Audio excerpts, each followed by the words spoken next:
Well, hello and good evening, everybody. Welcome back to Slow Motion Broadcasting, and welcome back to the Ray Esports Club Racing League. This is round number 3 for group number 2, coming to you tonight from Watkins Glen. My name is Maunz. Alongside me, working the comms and the cams, is Joshua Wilkie. After a break for the holidays, we're back again for the Ray Esports Club Racing Series, this time in 2025 with the GT4s. 70 minutes of endurance racing action coming up here at the Glen. Watkins Glen is a brilliant racetrack in my book. It's historic, but it's also just absolutely a blast to drive around, regardless of what kind of track, regardless of what kind of car, my apologies, that you're running around here. I'm a fan of the Glen, Josh. I have a feeling that these drivers are too, but what are your thoughts on this place? Yeah, Ron, the Glen's been a bit of a hard one for me over the years. I've had some kind of okay luck here, but honestly, mostly bad luck, and it usually happened in turn 2, up through that fencing there, and it can be a bit of a hard track. This one, it's got some pretty unique challenge out there, as well as having some pretty unique passing opportunities, and there's quite a few of them as well. So this track generally races pretty well, which can cause some kind of mayhem and chaos out there. But hopefully we can keep it all clean today, and these GT4s can give us a good show. Yeah, the GT4s have put on some pretty good racing thus far this season. We only have 2 races on the board. It's been spread out a little bit. The opening race for group number 2 was all the way back on November the 6th of 2024, and then December the 4th at Circuit of the Americas. It was the last time group 2 ran a race here in the Ray Esports Club Racing League. Thankfully, though, this is the month of group 2. We've got 2 races from these cars tonight, of course, here at the Glen on January the 8th, and coming up in 3 weeks' time, we're going to be running at Road Atlanta for round number 4 of this season. So a whole lot of action to look forward to all throughout this season, and some action to look forward to in the past. Already have 2 races decided. Miles Crabb took the first checkered flag of the season at Sebring, and Michelle Squirick won the last race at Circuit of the Americas. And I'm curious, Josh, looking through the drivers that we've got running in this series, because the talent pool is immense, I'm curious as whether or not Miles Crabb and Michelle Squirick are going to be the ones yet again up at the front as they are in this qualifying session right now, or whether someone is going to give them a bit of a run for their money. Yeah, well, we've got a pretty stacked field here. There's some very, very fast drivers out there, and we know Jake Sneddon is fast. I don't think he's actually put a time in yet. Trenton Kramer's got some speed. Casey Knight's got some speed. Will Pierre has definitely been poking around in the front, top 5, top 3, maybe even for a win this year or this season as well. So, there's a bunch of stuff to shake up today. I think, coming back to the track we're actually at tonight, lots of people turn lots of laps around this track in iRacing, and that generally means that people are going to kind of have the track down a bit, which usually makes the racing a bit more intense. I'm not 100% sure if everybody out here is going to be up to speed at Watkins Glen, but there's a really good chance that most people have turned a pretty high percentage of laps around here in their iRacing careers, and that generally makes it so you have some confidence. And when you go in as a driver with some confidence, you're going to try some things maybe that you wouldn't usually try at a track, let's say, that's a little bit more technical, or that maybe you don't jive with quite as well. So I have a feeling we're going to see some pretty close times as we see popping up on the board right now, and we're going to see some pretty close racing as well, Ron. That's a very good point that he raised there, Josh, in reference to the comfort that these drivers are going to be feeling out there on the racetrack. Oh, so vital to try and get in the groove of things, get into the swing of momentum, and try and figure out the best way to tackle this 70-minute long race that we have coming up. It feels like such a long time. It doesn't feel like 60 plus 10. It just feels like an entirely different race. I don't know what it is. It's a little bit of like psychology going on or something like that. I'm certainly not a psychologist by any means, but it just feels like a 70-minute long race is so much longer. It feels longer than a 90-minute race, which it obviously isn't, but just that little mental thing, the mental bug, the brain cells in the back of my mind being like, yeah, 70 is 90. You could tell I was great in math class as a kid, but for these racers, they're going to have to deal with a lot of stuff going on. Have to worry about those pit stops as well. Trying to get some checkered flags this season. Only having 2 races on the board, there's still a whole lot to fight for throughout this season. And these racers currently fighting for the pole, coming up to the halfway mark of this qualifying session. And as it stands at the moment, Miles Crabb jumping up to the provisional pole. That's a really good lap time from Crabb too, at 1:52, 28.780. Jake Sneddon currently joining him on the front row for now, splitting up the two who have grabbed the checkered flags thus far this season of Crab and Spurrick. So maybe in terms of the drivers who are going to be the ones to keep our eyes out for in terms of challenging those two, it may be Jake Sneddon after all. Yeah, you know, we just mentioned him really quickly there. We know he's taken a few in the TCRs, I believe. If I remember correctly, in the rain, he put on a bit of a clinic once or twice here this season in the TCRs there. So we know he's got some speed, and clearly he's got it in the GT4s as well. And kind of the usual suspects up near the front here, but maybe Will Pierre a little bit out of place there. Casey Knight we know has the speed as well.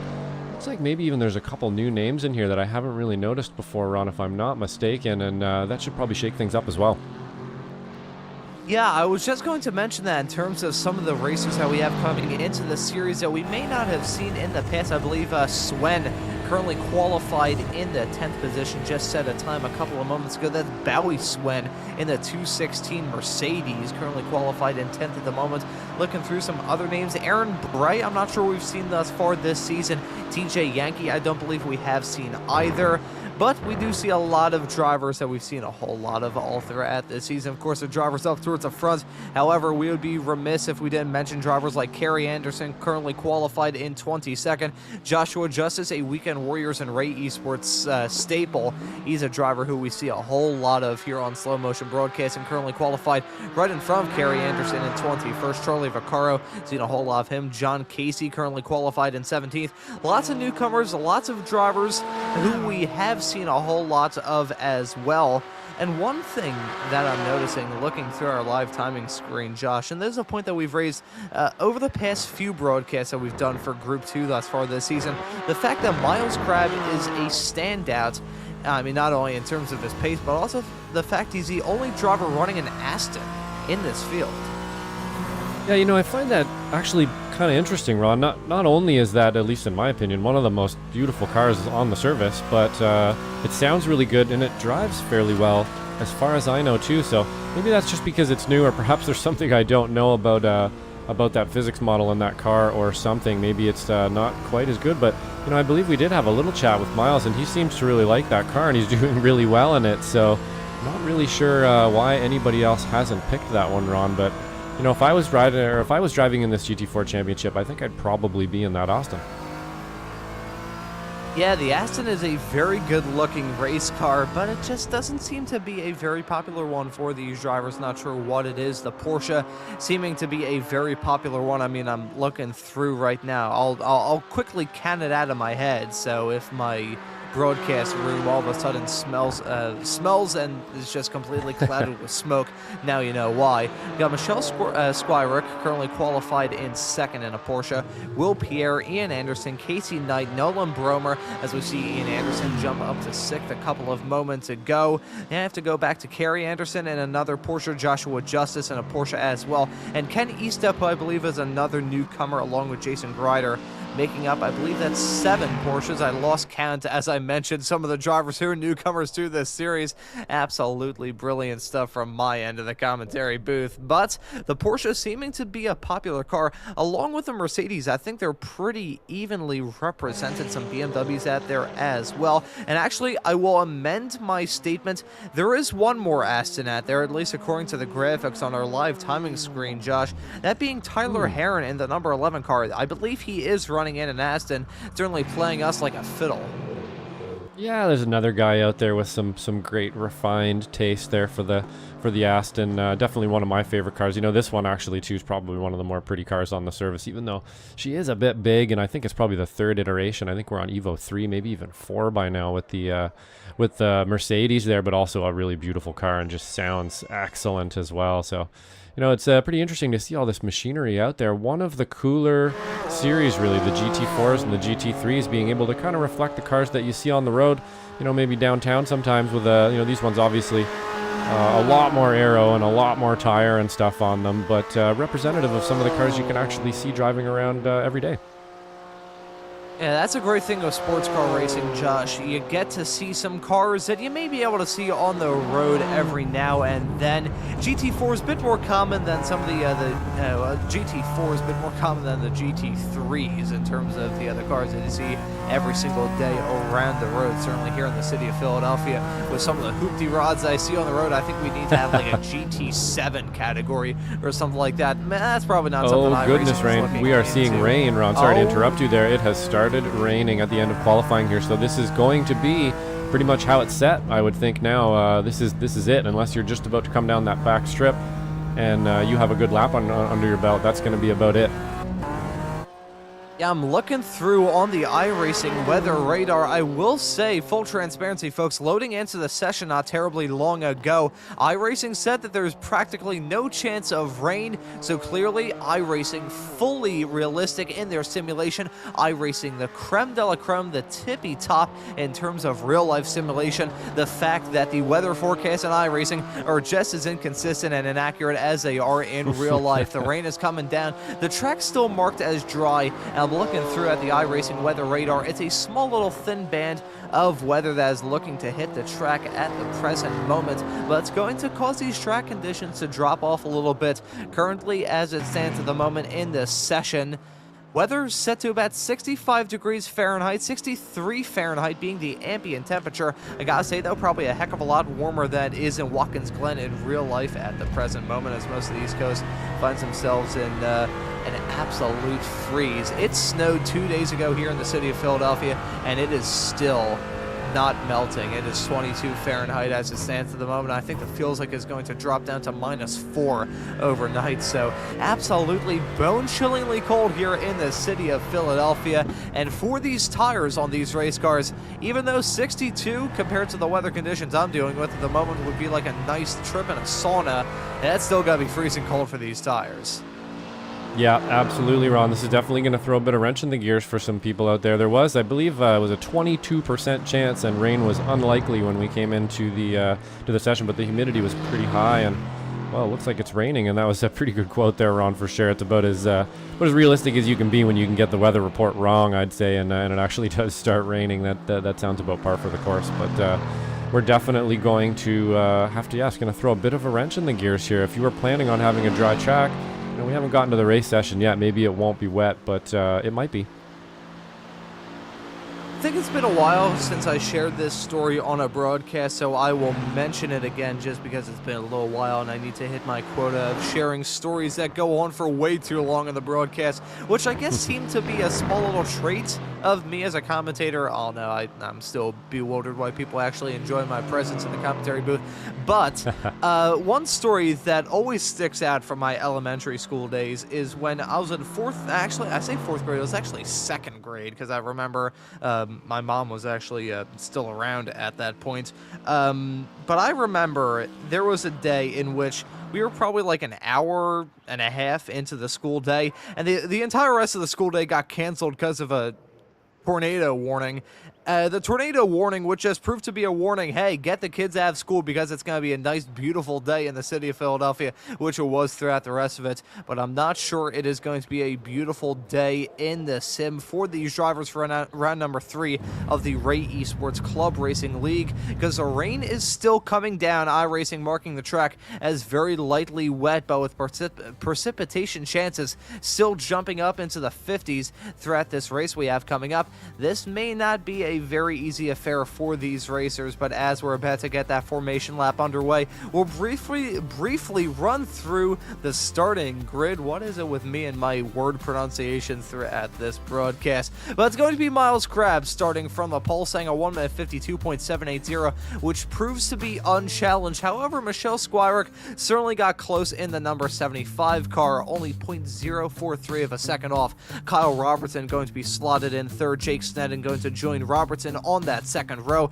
Then we have Will Pierre and Ian Anderson starting in 5th and 6th. Casey Knight starting in 7th. Chuck Labano, the Canadian, in 8th. Corey Heffron going to be starting this race from the 9th starting position. And rounding out your top 10 is going to be Nolan Bromer. Trent Kramer, the number 444 car, the 444, will be starting this race in double one in 11th. Aaron Bray going to join him on that 6th row. And looking through the rest of the starters we have in this field. We have Ryan Campbell, Bowie's son, starting this race in 13th and 14th. Jacob Schilling in 15th. Tyler Heron in 16th. Charlie Vaccaro starting in 17th. TJ Yankee in P18. Joshua Justice in P19.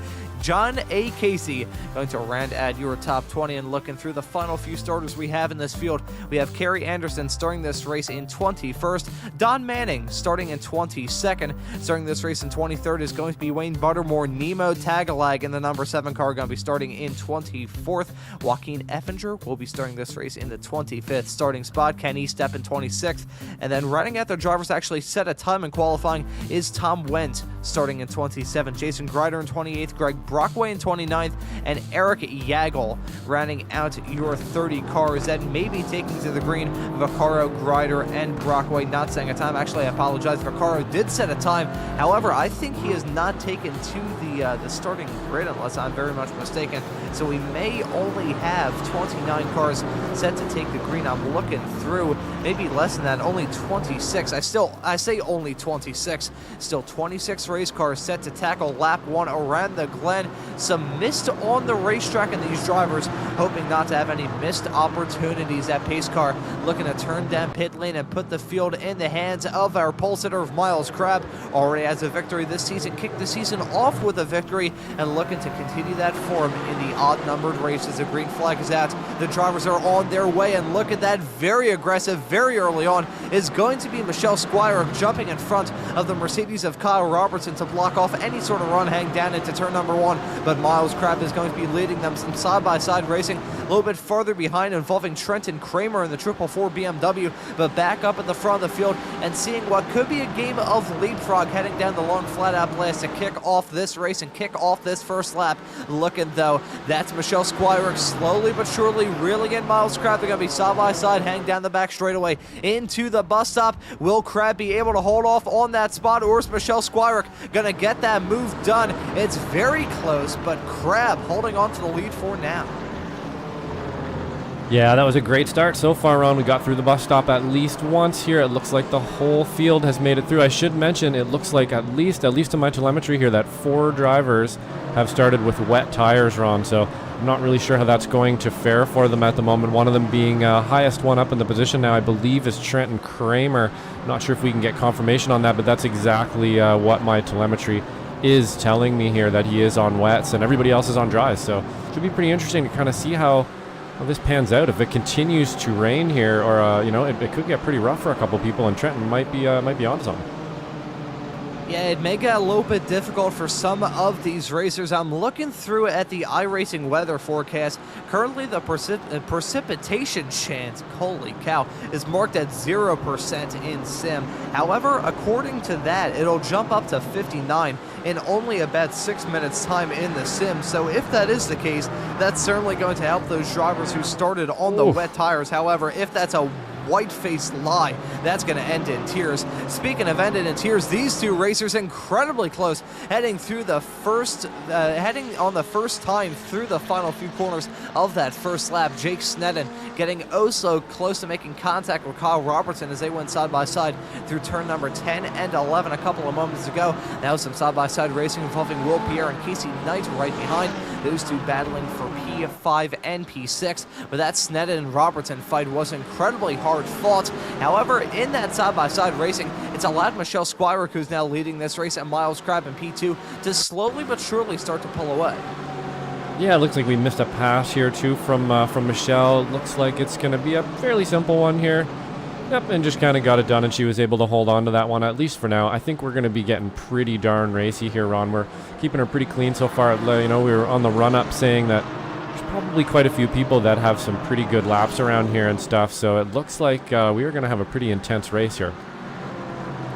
Yeah, it is going to be very intense from start to finish, and the start is just barely in these drivers' rear view mirrors as a big crash heading out and big contact being made. That's Casey Knight, Joshua Justice involved, and that's Tyler Heron the 11 getting a as piece well. of it in the 11 Aston Martin. 3 cars come to the blows. That's coming out of turn number 6. Casey Knight still stopped trying to reverse out of harm's way as more cars approach her. Miles Crab also running into some difficulties as well. He started this race from the pole, was running in P2, but some drivers getting struck by that falling anvil. Not sure what just happened involving these drivers who were looking at a couple of moments ago. Casey Knight, though, went for a spin, and it looked like Josh Justice had nowhere to go, and then Heron had nowhere to avoid Josh Justice.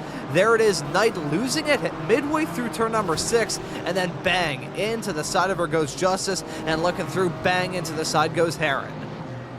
Yeah, pretty unfortunate there. You know, I was saying it kind of on the run up here through that fencing area, but really almost anywhere on this track, as it looks like we got Casey Knight here trying to bring it back to the pits with actually some pretty limited damage by the looks of it here so far. But back to the point there, this place is, you know, it's pretty narrow around here, and there's walls everywhere. So when you have an accident, you just kind of get pinballed and you ricochet off the walls and back onto the track, and it's just really, really difficult to get around somebody. And we saw Joshua Justice there, you know, probably should have maybe he wasn't holding his brake there, but honestly, if he was, I don't think it would have mattered much with the force he was kind of spinning around with and stuff there, and not really a whole lot you can do to get out of the way around here, Ron. Yeah, there's nowhere to run or hide if you are these racers running around this track. It's old school in its nature, but still a heck of a ride. But one driver who's not going to be taking any further part in this race is Miles Crab. Started up towards the front. However, as that incident involving Casey Knight, Joshua Justice, and Tyler Heron befell those racers, Crab had an incident of his own.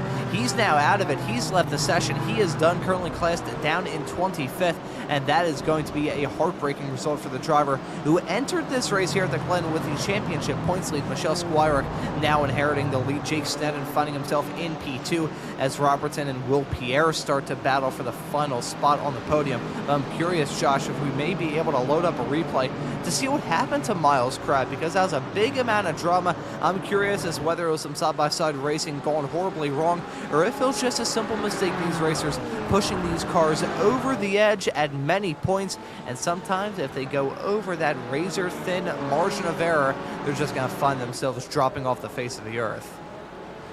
Yeah, you know, I'm actually looking through the telemetry here, Ron, and it looks like he just jumped to pits. So I'm going to go to this jump to pits here and see if we can't figure it out. I think he may have had some sort of a technical issue or something. Issue. Yep, I believe he's just been zoiped from the session there. Unfortunately, there is no incident report or anything here. So, yeah, unfortunately, Ron, it looks like he's had an internet issue or a hardware issue or something like that with his PC, and he just got zoiped right out of the session.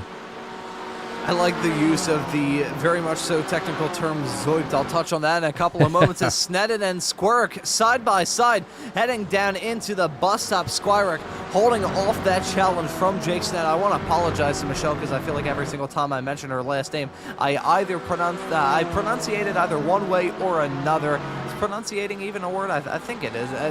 Full transparency, folks, I have been on the air every single day thus far this week. My brain is just a pink puddle in my head at the moment, so I have no idea what in the world is coming out of my mouth at this point in time. These racers, though, still giving us some fantastic fights to keep our eyes on. This is the one that I've occasionally seen some flaring up with Will Pierre now running in third and Kyle Robertson dropping down to fourth in the 215 car. We could see the likes of Ian Anderson and Nolan Bromer get involved in this fight if these two start to flare up their battle yet again. I will say, though, Josh, I think it's starting to cool off as they're separated by about 0.6 of a second heading down into turn number 8. Yep, it looks like we've sort of settled into the session here now a little bit. We've had, you know, at least one big one here. Unfortunately, we had to have one and kind of get it out of the way there before we can separate things a bit, but this is a long race, Ron, like you were saying. 70 minutes is a while. It's a bit of a haul. It's kind of feels like 60 and then a little more. I know that sounds funny, but when you're in the car, that's just what it feels like. That 60 minutes comes up and you're like, oh man, that next little bit is going to feel like a lot more than it actually is sometimes. And, you know, around here, it might not be so bad. This track is pretty physical, but it's not too mind-bending.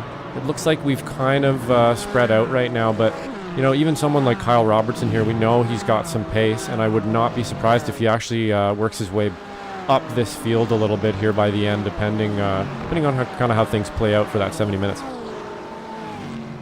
You know, the best way I can describe how these races usually go, Josh, as like the perspective of a driver participating in them, and even from our perspective in the commentary booth, it's like going for a walk and then deciding on your way back that you want to take a quick little trip to the grocery store. It's probably adding, like, I don't know, a quarter of a mile or something to that walk, and you feel fine when you get there, but then on the way back from the walk from the grocery store to your house, that's when your legs feel like jello. Believe me when I say it's a little bit surprising to come out of my mouth, considering I look like I have the physique of an amateur sumo wrestler, but that's the sort of way that these races feel. You go through the first 60 minutes, it's like, man, I'm in the zone. Then you see 61 minutes, and it's like, is this race ever going to end? It starts to feel like Groundhog Day for some of these drivers, but thankfully there is an end in sight if you're having a bad race, and thankfully if you're feeling a lot of pressure, there is an end to this race as well. This race already flying by, though, 9 minutes on the board, over 9 minutes to be a bit more precise, as we see Tyler Heron rejoining the racetrack. He was involved in that big amount of drama with Casey Knight and Joshua Justice coming out of turn number 6, which is a really challenging corner around this racetrack, Josh. I don't really think that drivers, commentators really give turn number 6 justice in terms of how tricky it is, because you're going through there downhill trying to carry a whole lot of speed out of the outer loop, and it's also a good overtaking opportunity as well, as that's big wall contact coming out of turn number 9. Not sure who that was in the BMW that just pancaked the outside tire barrier. Yeah, I believe that may have been Tagalag there, who just, I'm not exactly sure if he, looks like he kind of got shuffled a little bit wide by the lap car there of Tyler Heron, perhaps. We might have to go back and take a look at that if I can find the replay. Actually, you know what, it didn't give me an incident report there, but that's kind of what it looked like to me. You know, again, going back to just kind of how narrow this place is in the walls. Oh, we got a little bit of contact there from Tagalag as well, and I believe that was into Tom Wendt. I'm not exactly sure exactly. Let's see if we can get a quick look at that here. Yeah, looking through there, you can see Tagalag. And okay, so I think Wendt may have just come close to making contact, possibly. It was certainly a close call. It is not what you want to see if you're the driver of the number 25 car. Bang into the wall goes Tagalag. It looks like rather standard evasive action, maybe an overslow from Wendt as he tried to check up. Yeah, I think so. It honestly looked like Tagalag just kind of understeered there, maybe even with some damage that we didn't notice from before, and then that second little incident with Wendt, I think may have just been that as well. I think perhaps he's just kind of having some struggles there with the front end of that car, looking a little bit worse for wear at the moment.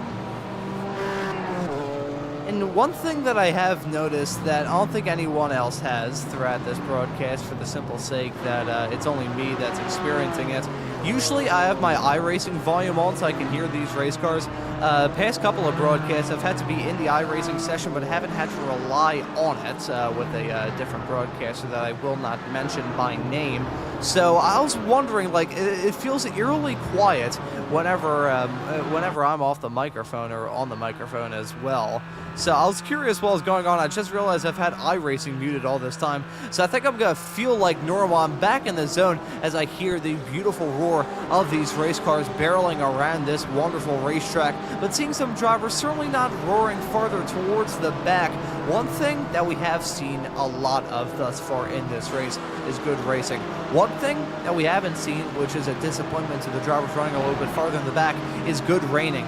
This track is bone dry, Josh, and that rain does not look like it's going to be approaching this track anytime soon. iRacing said there's going to be, what, like a 59% chance come time for about 9:25 iRacing time? We're now well past that, so these drivers on the rain tires, they're going to get turned into slicks if they stay out any longer, and I think the first one to make that call going to be Trent Kramer in the 444. He's one of those wet tire runners at the moment, currently joined by Wayne Buttermore, stays out for another lap, Kerry Anderson and Joaquin Effinger. So the rain tire call's clearly not playing out well for these racers.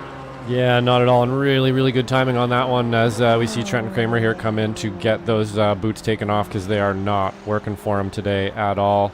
And it looks like, yeah, we're going to have a couple other people probably going to be doing that pretty soon as well, Ron. Yeah, unfortunately, the weather just didn't come today, and that strategy didn't work out for them, so going to have to take them off, lose a bunch of time there. And hopefully, I don't know if they can make it to the end with fuel. They probably can from here. What do you think, Ron? How much? No, you know what? They probably can't, and they're going to have to pit again. And that's not going to be a good call for them. Actually, you say that, Josh, and I think if these drivers play their cards right and certainly grasp at straws in terms of saving fuel, they may be able to make it when everything is said and done from this race. I will say the past 2 races we've had, not really the greatest representation in the world, as some weather has affected the both of them, but here at the Glen, you may be able to get it done if you're benefiting from the draft like a driver, like let's say for instance Wilkie, who we're riding on board with. You may be able to actually stretch out that fuel a little bit, stretch it out to about 60 minutes. So I would not rule it out. I will say though, the fuel capacity for, oh boy, perfect time to get a hiccup on the air. Whoop. But the fuel capacity in these cars is actually limited. So they do not have a full tank of gas, but I think if they play their cards right, they may be able to. It's certainly going to be a tense way to go about the race. I'd probably more eye up on 50 minutes on a tank of gas, but if these drivers are feeling particularly bold, they may try and go for it. I won't rule it out. If there's drivers a little bit farther in the back looking to spice up their night of racing action. Yeah, I think you might be right there. You know, maybe Trenton knows something we don't, and he just put in enough laps there so that he can make it to the end. It does look like he was kind of trying to extend that a little bit so he can make it. So maybe he'll do a little bit of saving and see if he can't make it to the end. With these GT4s here, are probably pretty decent on gas, I would think. And that was kind of what I was wondering, Ron. I'm wondering if they are restricted, and that question's answered there. So he is probably going to have to do some saving to the end, which makes things a little interesting. I find it frustrating personally when I have to save. I really like to just kind of put my foot down and go. But yeah, hopefully Trenton can get that done today and not have to pit one more time here before the end. Yeah, that would be very good. Whenever I think of these long stints in a race where a driver decides to not come down pit lane when better wisdom probably would bring them down into the pits, there's only one thing that pops into my mind, and it's actually a Formula One flashback to, I believe, the 2014 Russian Grand Prix, where Nico Rosberg locked up horribly heading off into turn number 2 around the absolutely dreadful Sochi Autodrome. Locked it up. His front tire was turned into a rectangle. He came into the pits at the end of that lap and spent the entire rest of that race on a single set of tires. So whenever I think of something like that, that's usually what pops into my mind. More wet runners coming in. That's Kerry Anderson, who we saw start this race in the number 78 Porsche on rain tires. Not going to be the smart call, though. Wayne Baltimore and Joaquin Effinger still out there on the racetrack on wet tires, but at this point in time, 16 minutes into this race, those tires are probably screeching in pain. Yeah, I would imagine so, for sure. Yeah, it's that's probably about all you can get out of them before they really start to bug you. I would imagine, Ron. So I would imagine he's going to be coming in really soon here, along with Kerry, and we only have 2 more guys out there on wet tires, and maybe they don't have a fuel calculator and know that they can come in quite yet, or perhaps they know something we don't again. But back up at the front here, we got Michelle Squirick just putting on a clinic again. We did see Jake Sneddon try a couple moves there, here and there, and it looks like Will Pierre as well is just kind of hanging about. So, this is one of those things where the race is pretty long, and I would imagine they're kind of just biding their time here, seeing if they can't find a gap and see if they can't see a place where Michelle somewhere on the track has a weakness, and if maybe later on they can monopolize on that. But it definitely looks like they have right around the same pace here. She's not losing them quite yet. I think the best way I can describe the stage of the race that we find ourselves involved in right now, Josh, is the dipping the toes into the pool section, trying to figure out where your strengths and weaknesses are for yourself, and figure out where your competitor's strengths and weaknesses are, and try, as you just said, to monopolize on them. If you're following a car and you're like, okay, they are really uneasy heading into the braking zone of turn number 8, for instance, you're going to think, okay, come time for the end of this race, a turn number 8 maneuver, certainly not unheard of. I've seen it be done before. I've seen it be done earlier on this week, for that matter. So it can be done. And if a driver thinks, okay, the driver who I'm racing, not very confident through that section, I may be able to capitalize on that. But one driver who's feeling the burn is Michelle Squirick, as Jake Sneddon trying to get a move done around the outside in the number 14 McLaren. You can see all these cars hitting those curbs just absolutely taking the liberties and bouncing up into the air, leaving all four wheels up off the deck. But Michelle Squire still leading this race. Sneddon, though, I'm curious as to whether or not the driver of the number 14 McLaren is starting to get a bit impatient running in P2. Yeah, definitely. You can see that for sure. You know, sometimes this part of the race, too, you kind of just want to let them know that you're there. You want to let them know, hey, I got a bit of pace. See if you can't crack them a little bit. And then maybe you can find, you can get out in front of them and find some more pace. But I think that's probably just a bit of a posturing move at the moment here. I'm not really sure he's looking for the lead, although, you know, I could be wrong here. He is getting pretty pointy in that McLaren there. So it looks like maybe we'll be heating up while Will Pierre back there just kind of monitoring everything. At the moment, we've seen him kind of get involved in a few things this season, and it looks like, you know, he's learned from that, and he's just going to hang out and kind of see what happens in front of him. And even just behind there, Kyle Robertson and Ian Anderson starting to dice it up as well, Ron.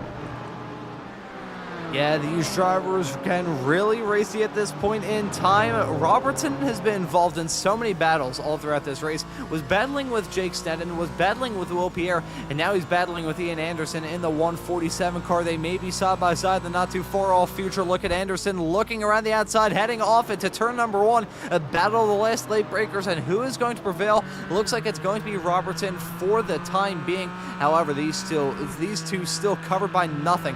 Coming out of turn number 1 through the S's. This is such a tough section of the race course as well, Josh. I think you were the producer for a broadcast in which I was in race control for, but there's a huge pileup heading through the S's in GT4 machinery, which really speaks volumes about how on the ragged edge and control these racers certainly are running around this racetrack, as Robertson still going to hold off that challenge from Anderson, but doing a little bit of lawn mowing in the process through the bus stop. I'm curious if that will net him some sort of slowdown.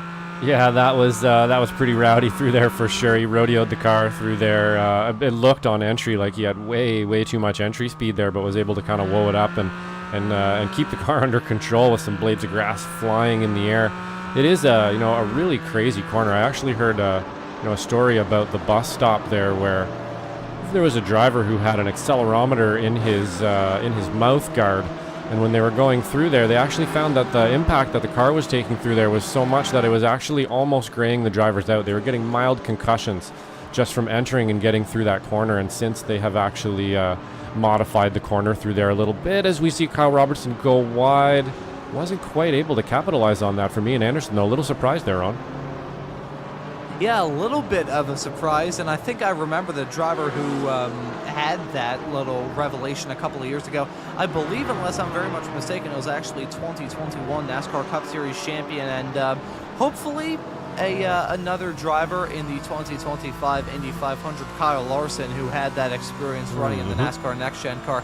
I mean, in fairness, those cars are about as rigid as glass, but that is still a really big impact. I remember from my karting days, something that kind of brought my karting career to a close are the bumps that you feel in a shifter car. Hitting those and having your spine compressed down to the point where it feels like it's going to collapse into a black hole really speaks volumes about how tricky it is to run a race car around a track, dealing with not only the side-to-side movement, but the up and down movement as well. As speaking of some movement, some drivers going to get some moves done, heading down the back straightaway off into the inner loop. Robertson, though, still going to withstand that challenge. Anderson for the past 2 laps trying to get some moves done around the outside into the bus stop chicane, but just Robertson being a bit more bold into the brakes and just being able to get the car rode up even though he hit the brakes later. That is so important. Just a good defensive drive from Robertson at the moment. It's the main reason why he's still holding on to 4th.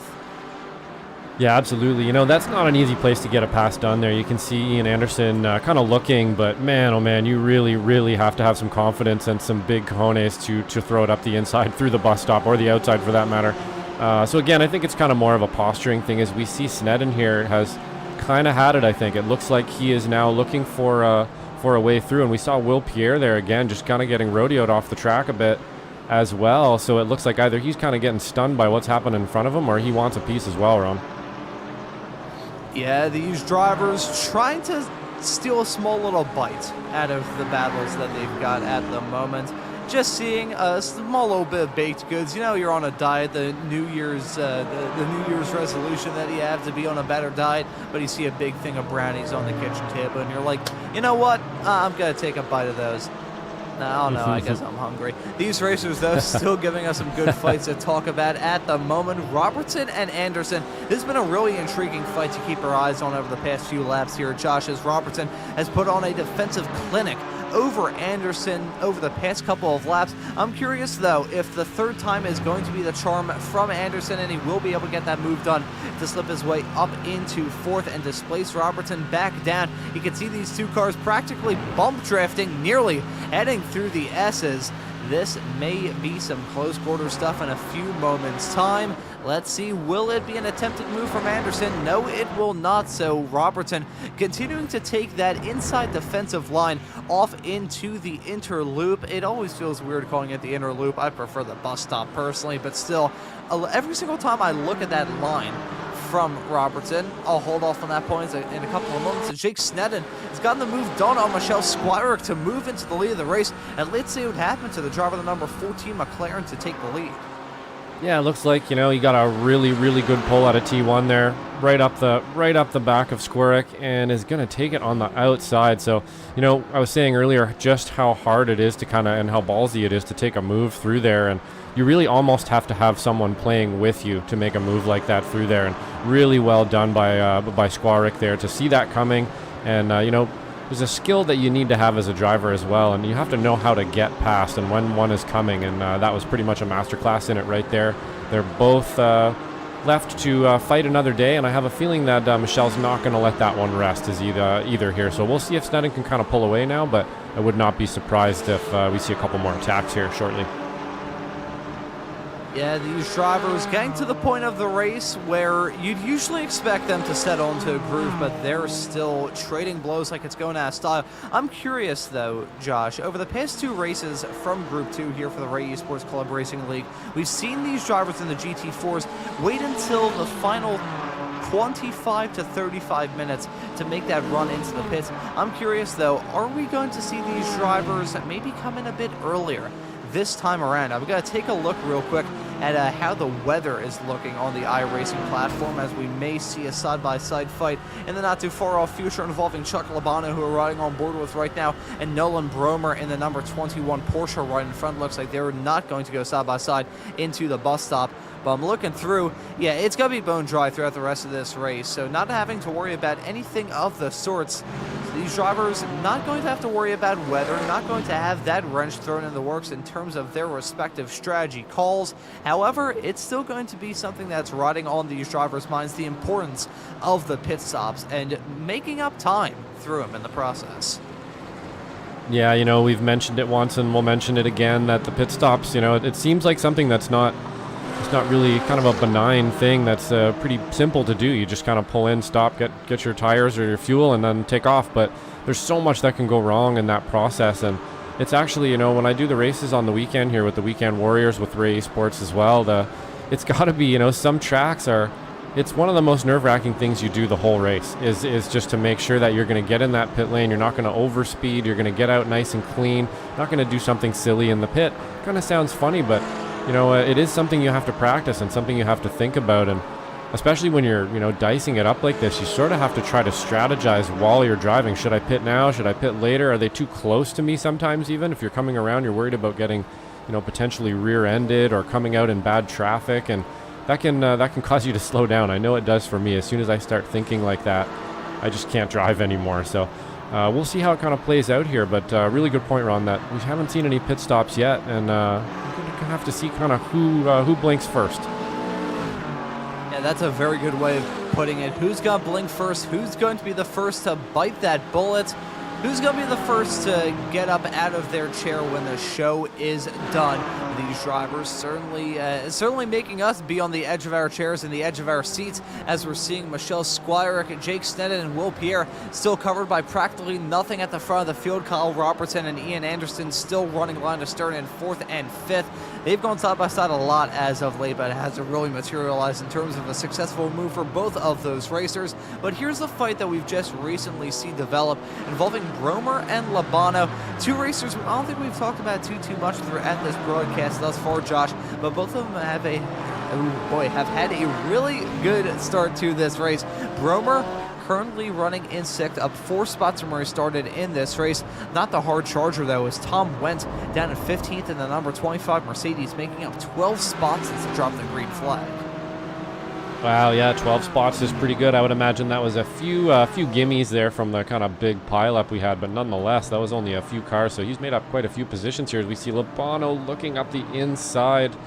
Not quite going to get it done there, but we have seen, Labano throughout the season here.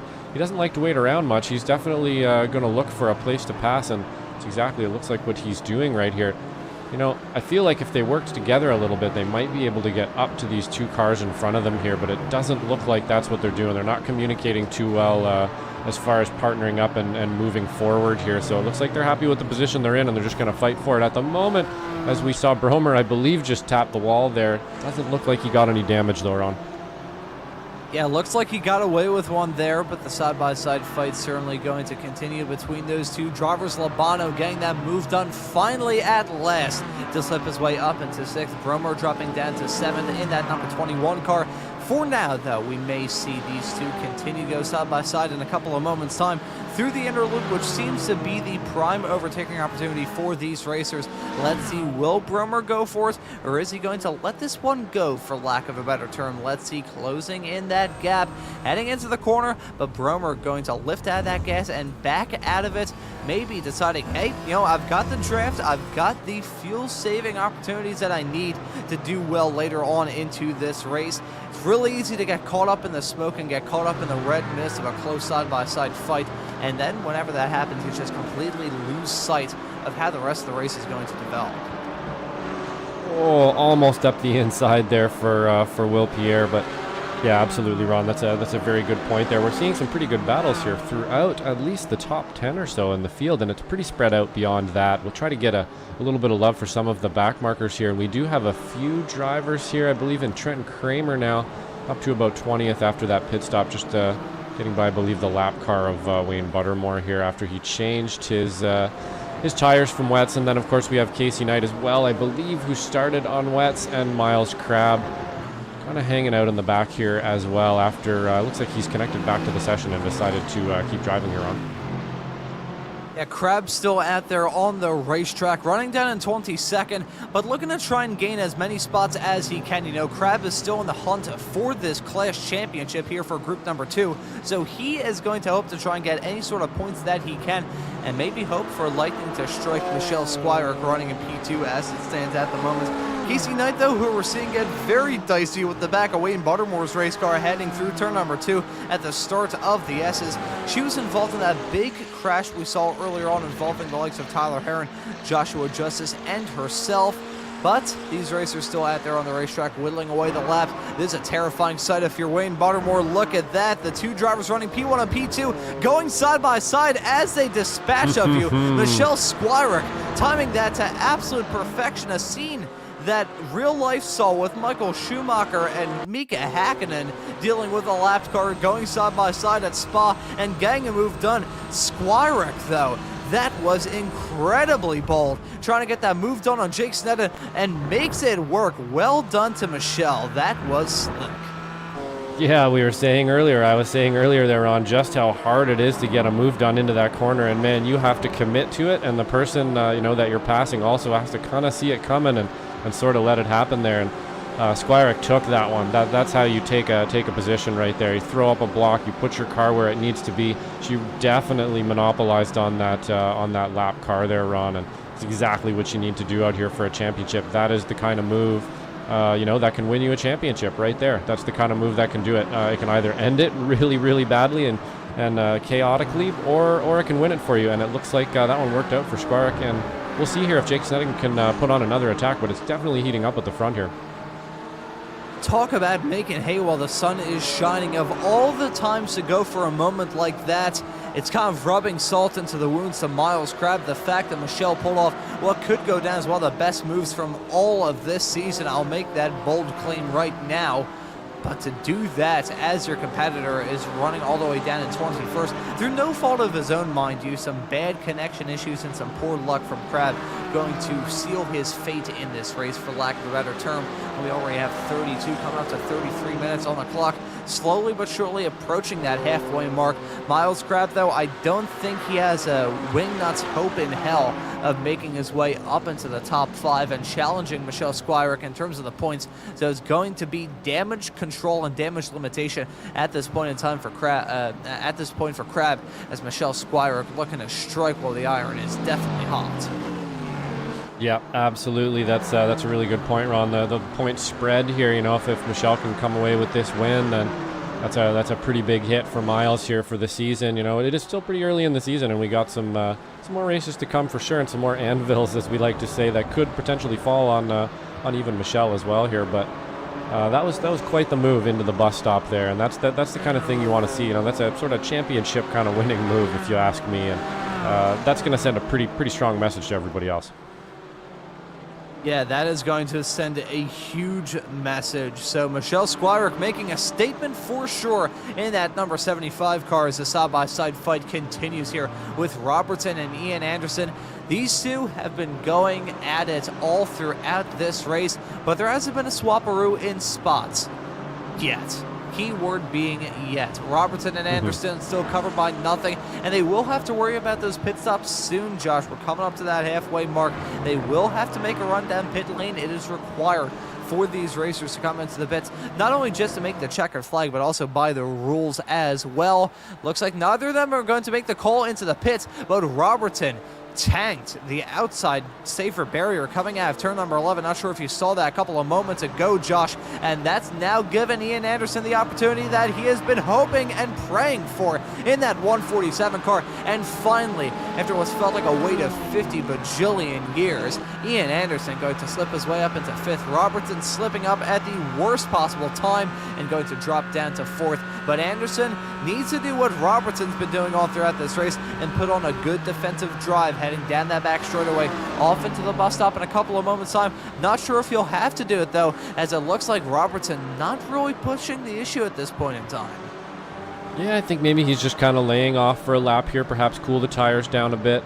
Definitely bump the wall a bit, too. You want to kind of check how that car feels through the bus stop, after you bump something the first time, or you can really get haywire in that bus stop if you have a bit of a bent piece of suspension you didn't feel as you're entering the corner. But it looks like that final corner, I myself, and I'm sure you as well, Ron, have just been, for some reason, you just get sucked into that corner. It kind of starts off cambered maybe and then goes off camber. I haven't really taken a really technical look at it, but that outside barrier just seems to be magnetic sometimes. We saw 2 drivers actually hit it now, and when you hit it, you're going to scrub off a bit of speed, and that's definitely what led Ian Anderson by Kyle Robertson here, who's I would imagine going to be looking for some more pace. I think that Mercedes has some pretty good straight line speed, so it might be kind of difficult for Ian Anderson to hold him off here, Ron, especially on a track like this one.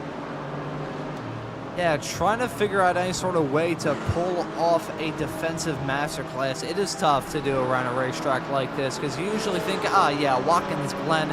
It's a pretty draft-heavy racetrack, and in these draft-heavy cars, you'll want to try and put on a good defensive drive. One driver who just smacked the barrier, though, is Michelle Squirick, and this is the opportunity that Jake Sneddon has taken full advantage of to jump back into the lead, as Chuck Labano pulling out that fight with himself and Nolan Bromer to come into the pits. Corey Heffron going to join Labano, the Canadian, into pit lane, but Squirick having a mistake coming out of the final corner, and that's going to allow Sneddon to slip back in front. The driver, the 14, has been on and off in the lead, but now Squirick running in P2, Sneddon back up at the north end of the field. But these racers may go side by side again through the bus stop, and big contact being made. Will Pierre getting the short end of the stick in that drama as he goes side by side with Michelle Squirick. And be careful here on the rejoin. Will, look at that. That was Casey Knight, who was the first to arrive at that. Now getting involved in the fight with Anderson and Robertson, who are still battling for P4 and P5. I was just going to say, Pierre going side by side with Michelle Squirick, and it's going to end in tears for Pierre. Yep, that's, we've seen a bunch of successful moves through there, and a bunch of people kind of, thinking better of it right there, but that was super aggressive. And we got Ian Anderson has a little spin there, unfortunately.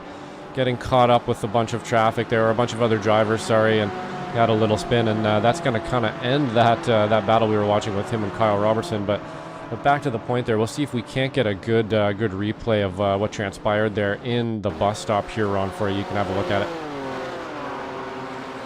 Yeah, let's take a look at this drama heading down into the inner loop a couple of moments ago. There you can see Sneddon defending from Michelle Squires. Will Pierre looking to capitalize as Squires was still a little bit frazzled as a result of that near off-track encounter heading out of the final corner when she hit the barrier. So Pierre looking to capitalize on that, striking while the iron is hot, and there you can see I don't know about you, Josh, but I think that move from Will Pierre, that was a foundation built on quicksand. It was never going to work. That gap was always going to disappear unless Michelle Squires completely overshot that corner. It's tough, though, because at this point in the race, and considering that halfway through the next race on the calendar, we will be halfway through this Group 2 season. You want to get some moves done to try and do well in the points, and Will Pierre has had a rather mixed start to this season, so I can understand why he wanted to go for a move like that, but at the end of the day, it just did not work out at all.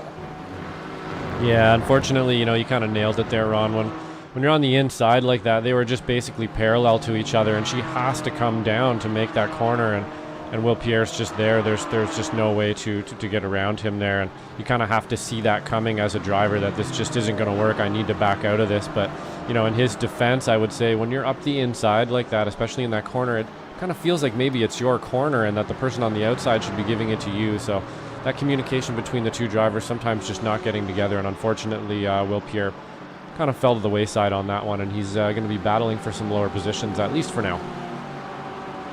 Again, dropped down a little bit, and I will say he's driven what seems to be a permanent wedge between Kyle Robertson, who's gotten the move done back on Ian Anderson to slip his way up into what is now third, but Ian Anderson dropping down a lot. I'm curious, Josh, as to whether or not there's been some sort of off-track encounter for Anderson in the 147 machine, because he was right there when Will Pierre was rejoining the race circuit and had that off-track encounter.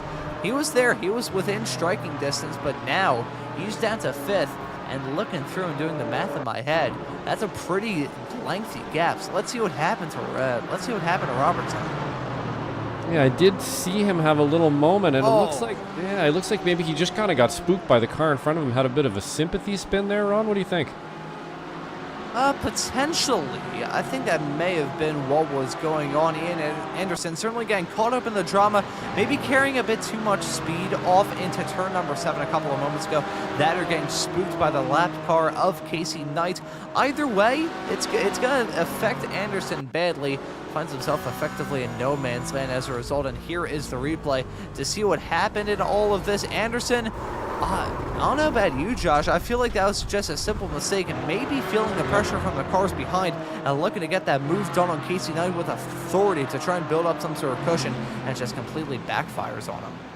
Yeah, I think you're probably right there, Ron. Feeling the pressure from the cars behind, a little bit of pressure, or a little bit of an obstacle in the front there, and he just kind of tripped over himself a little bit in the corner. Really easy to do, honestly, in that corner.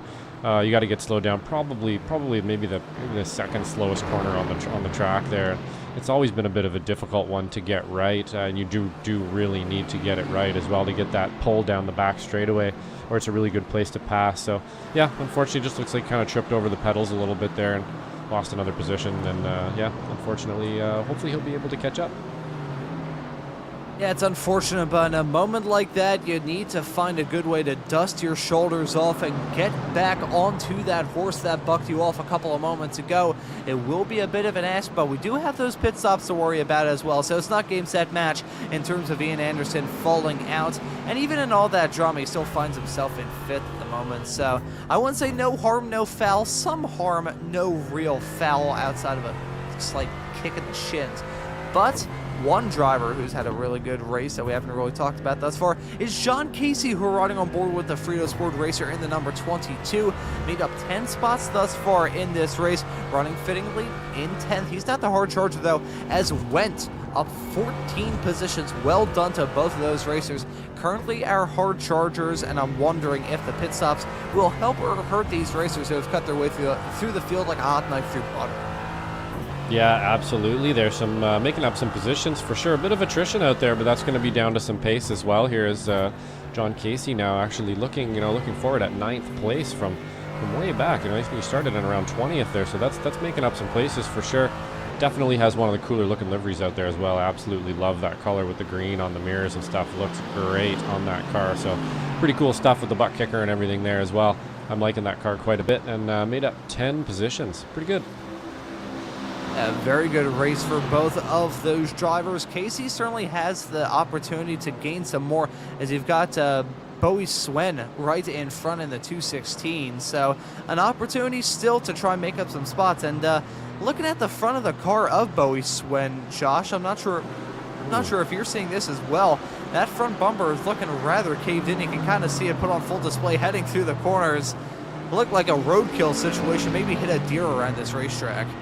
Yeah, it actually does look like looks like a bit of animal damage there, doesn't it, Ron? It's definitely got into the back of somebody. I can't see how else you would have got that. So I'm actually just having a quick look here to see if I can't find maybe something that we can check and see how that happened. But it doesn't look like he hit whoever he did tap hard enough that it registered in our system here. So looks like he's living to fight another day, and so is the person that he made contact with. But I would imagine that's not really doing you any favors up front there at all with the hood bent in like that. There's only one comment that I have to add any more color to this front end of the 216 Mercedes of Bowie Swen. Doe, a deer, a female deer, following Jake Sneddon at the front of the field. I did not mean that to actually work well with the song. That was entirely unintentional, but I mean, hey, I'll take the wins when I can get them. Sneddon looking to try and grab the win at this point in time. These two running now in their own respective worlds. Sneddon and Squarick battling. Will Pierre, though, dropping back as a result of that moment. Michelle Squarick, I apologize. I keep saying Squarick at this broadcast. By the end of the season in March, I will officially get the hang of things. But Squarick, running in the number 75 car, finds herself the only one who could really challenge Jake Sneddon. And Sneddon, a driver who earlier on in this broadcast, Josh, we kind of outlined as a driver who would be the one to try and challenge that dominance from Michelle Squarick and Miles Crabb. Crabb, of course, running into those technical difficulties. I'm really curious how that battle would have shaken out if Miles Crabb was involved in it. However, Sneddon, I outlined him as a driver who's going to get involved, and currently involved at the moment, currently leading this race as we go back to a battle involving Corey Heffron. Yeah, it looks like we've got one heating up here with, I believe that's Heffron and Manning, I believe, are racing each other here. And it looks like Wayne Buttermore doing a good job of getting out of the way there. Didn't really get in the way too much, but we got the two BMWs fighting each other. But back to your point there from Sneddon, Ron, yeah, I believe we did mention him in the run-up there to in qualifying that he would be a contender today, and it looks like he is. So, he's doing pretty good in the TCRs. It looks like he's a pretty good wheelman on the GT4s as well. Yeah, it looks like he's running very good at this point in time. A lot of the drivers in the Ray Esports Club Racing League, incredibly versatile in terms of the amount of cars that they can drive around at a very good speed. I'll tell you what, to be a really good driver, you have to have some pretty good equipment, and thankfully here in the Ray Esports Club Racing League, we have got you covered, because tonight's broadcast of the Ray Esports Club Racing League on Slow Motion Broadcasting is brought to you by SimMotion. SimMotion is a store by sim racers for sim racers, carrying everything from bond boxes to steering wheels and the best brands from the sim racing world, including SimMagic, Mosa, Hustingveld, and many, many more. With decades of experience in the industry, SimMotion is a great choice for sim racers in both North America and Europe looking to upgrade their simulators. If you'd like to check out what SimMotion has to offer, go to us.sim-motion.com. That's us.sim-motion.com. SimMotion is not only the sponsor of the official Formula 1600 series on the iRacing platform, but is a proud partner of the Ray Esports Club Racing League, and feel free to use discount code RAY5 at checkout for some very sweet discounts. I'll tell you what, Josh, I really need to start using SimMotion myself, for the simple sake that the sim rig that I've got at the moment, which I actually have in my room, pretty much serving as blanket storage as I'm on the air, is basically like the equivalent of those really shoddily put together roller coasters that you see at a county fair. So if I was in the market to upgrade my sim rig, which I certainly am, I would be handing off to Sim Motion, because their stuff is about 1,000 bajillion times better than a lot of the stuff you can find on the market. The best of the best, and for some pretty good prices as well. Yeah, absolutely, Ron. It's a really great spot to pick up some stuff for sure. I know they carry some great brands. I picked myself up some VNM pedals there myself, definitely punching way above their weight for the price they are, and at least in my opinion anyway. And they have many other brands as well to pick from, and always great to get a good supplier that knows what they're doing and knows what they're talking about, and is actually a sim racer and stuff themselves, right? So pretty cool company there, and we're really happy to have them on board for the races here, putting on some great shows for us, Ron. And they're putting on some beautiful shows through us all throughout this season. This season has been absolutely wonderful to be a part of thus far. And Josh, I'd like to thank you for working all the cameras and doing the stuff behind the scenes, because believe me, folks, from my perspective as a commentator, it's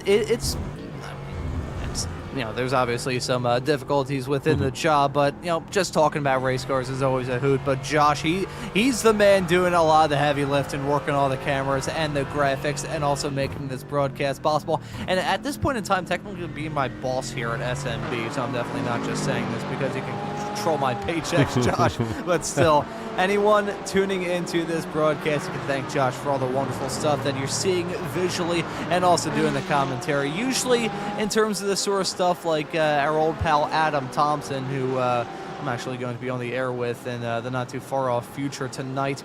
He kind of got into it as a commentator, then learned the production side.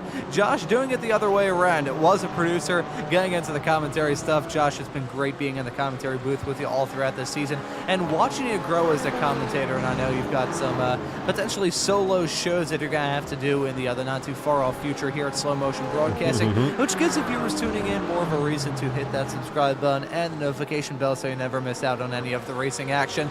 But before we get a bit too sidetracked, I should note the fact that we're coming up to 20.5 minutes left to go in this race. Got to add in that extra half for prosperity's sake. Snedden still leading it over Michelle Squirick. Those two cars, as it stands at the moment, separated by 1/4 of a second. But Josh, we still have to worry about those pit stops. Haven't seen a lot of drivers in this race thus far make that mandatory run into pit lane, but they're going to have to do it eventually, and I have a feeling over the next 10 minutes is when we're going to see those drivers make that run.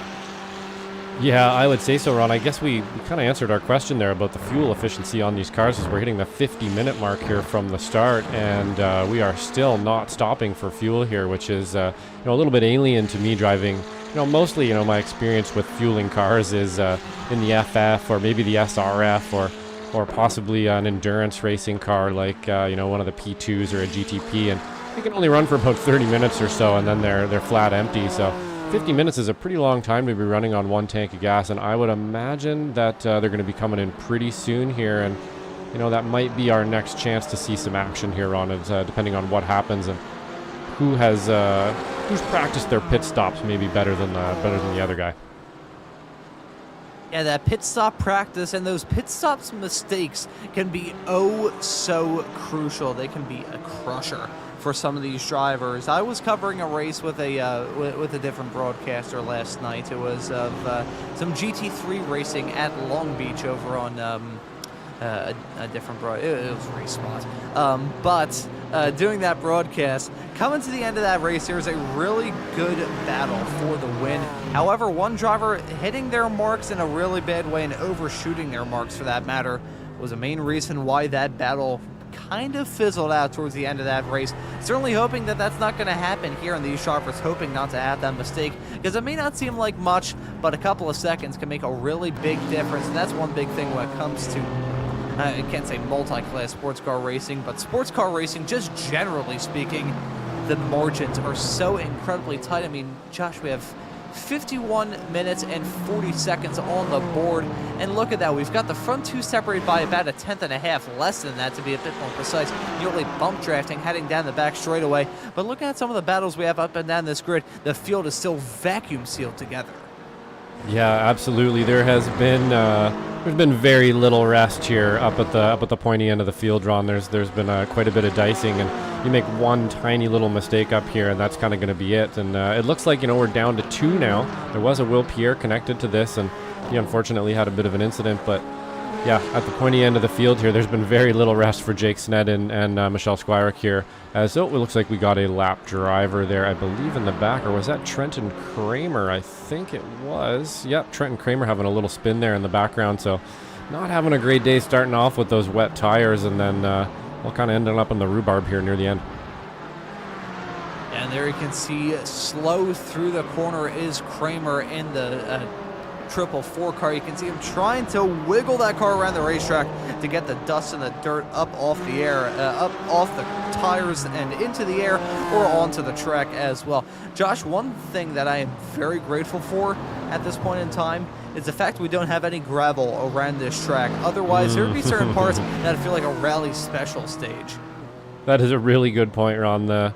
That's been rearing its head in the last few races I have been a part of and have commentated on as well, where it's, let's just say, over-exaggerated gravel physics and animations sort of being, one of the bigger talking points of those races. And, the SRF race actually on the weekend there got pretty rough at Spa. There was a couple corners there that I have never lost grip through that people were, four-wheel power sliding through and so on. So it is definitely something we're going to be dealing with in iRacing, at least for this season, until they maybe tame it down a little. But yeah, you know what? Actually kind of happy not to see the gravel here today at Watkins Glen. Yeah, very happy about that. We've just got some old-fashioned grass around here, so it's a very nice thing to have. I gotta say, grass always looks very pretty around the track as well. One thing, though, that comes out of the grass, and another point that I think iRacing should maybe look into in terms of increasing the realism. At a track like Indianapolis, for instance, whenever you go off the track, I think they need to include, after that race, like a bill from the landscaping department at the Indianapolis Motor Speedway being like, hey, you got to pay us to cut this grass because it was in tip-top shape until you came around and messed it up, boy. So, girl. Always have to have both sides covered. Always nice to see a lot of different people running in this series, different strokes from different folks, and a lot of racers running strong, both men and women in this series. Always love to see it in the modern racing age. But how do I get from talking about landscaping around Indianapolis to that? I was going to share the story of Tony Kanaan a couple of years ago at the Indy 500 when he went off the track trying to get a move done down the back straightaway in what I believe is his final Indy 500. He was he went for a move, I think it was on Ryan Hunter-Ray, and just absolutely mowed the grass heading down the back straightaway, and they posted a very funny video not terribly long after of him mowing the grass with the IMS landscaping crew. Anyone who hasn't been to the Indianapolis Motor Speedway, it is a wonderful trip to go on if you're ever in the mood for going to a racetrack. That is one to go to for sure, because have it be known, that track is absolutely gorgeous. I also love going to the museum as well. But I love seeing this as well. Snedden and Squirk still battling hard. Look at this. Michelle Squirk maybe trying to size up the move around the outside into the bus stop. Not close enough. And one thing that just caught my eye is the fact that Miles Crabb just set the fast lap of the race at 153.0. A 123.0 in a GT4 car would be brutally quick. But Miles Crabb setting the fastest lap of the race, which leads me to believe that if he was involved in this fight with Snedden and Squirk, which is actually ballooned out a little bit as a result of that move that Michelle Squirick tried a couple of moments ago into the bus stop. I'm curious if Crabb was involved in this fight, how things would go, Josh. Yeah, well, it looks like, he almost answered that, let's say. We're not really sure, if he pulled a draft there or not or what, but we know he's got speed and he would be up here, to be honest, Ron, for sure we do. He would be dicing up right at the front of the field here, most likely, and he's just kind of showing us that with that 53.0 there, which is going to be, considerably, actually quite a bit faster than everybody else on the track at the moment here. So clearly Miles Crabb has some pace and could be up front here, and that's just a little bit unfortunate for his championship hopes here that he's going to be kind of so far down, but we do still have a bit of time. Maybe he can make up a couple more places because every single one of those is going to matter now. Yeah, all the positions that you can gain are going to be oh so vital. When it comes to the championship points situation, it is really crucial. Try and get those moves done, get those points gained, and be in the discussion come time for the end of the season, which, hey, folks, in the Ray Esports Club Racing League, it's going to be a little while until we get to that. We've got you covered throughout the entire month of January, the entire month of February, and then we're going to run through into the start of March. So a whole lot of racing action to look forward to here on Slow Motion Broadcasting. Gives you more of a reason to subscribe and hit that notification bell. Also like this broadcast as well if you are enjoying it so you never miss out on any of the racing action. But the action is still running through all across this field. Look at that fight involving TJ Yankee in the 28 car, the Michigander, who are following at the moment. Currently being tailed by Jacob Schilling. You can see that well-executed Martini livery on that number 85 McLaren of Schilling. That is a slick-looking race car, if I do say so myself. When I got into F1, the Martini Williams was one of the prettiest-looking cars up and down the Formula One grid. But one driver going down the inside into turn number one is Jacob Schilling. That was aggressive.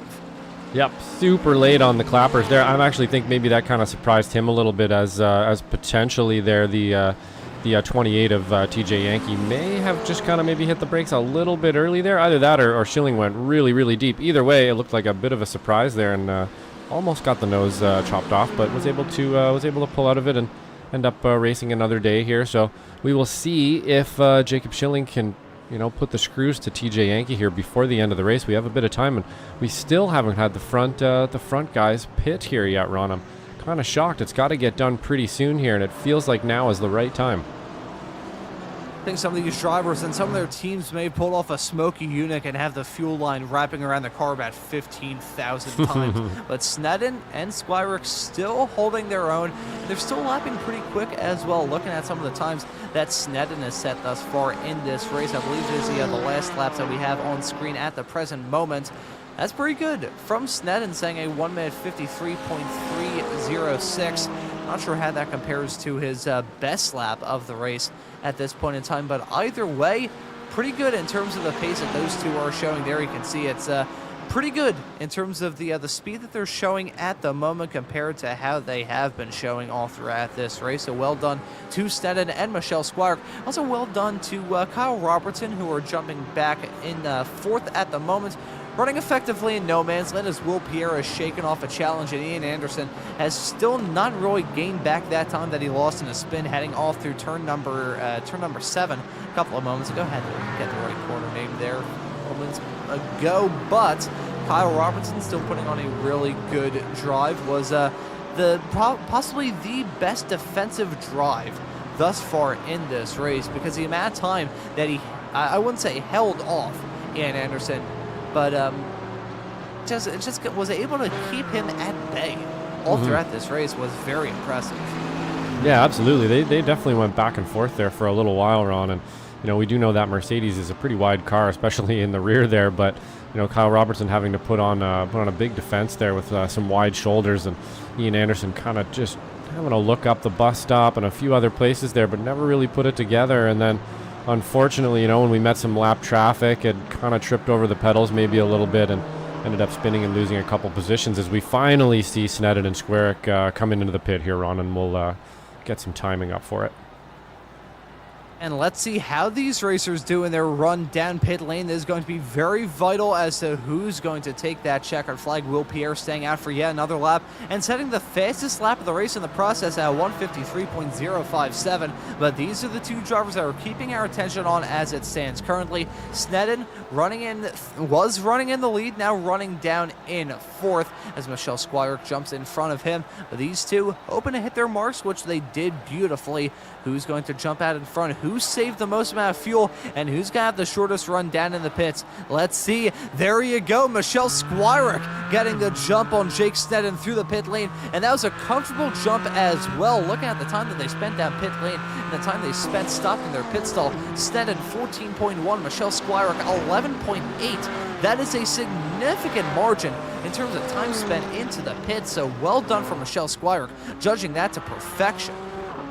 Yeah, absolutely there, Ron. And you have to wonder, about the pit, how much fuel that Porsche is actually consuming versus that that the McLaren there as well. I wouldn't think that it's a whole lot more for the McLaren, but I could be totally wrong. And it looks like maybe either she hit her box, a little bit quicker and got out of it than Sneddon, or perhaps maybe there wasn't quite as much fuel to put in that car.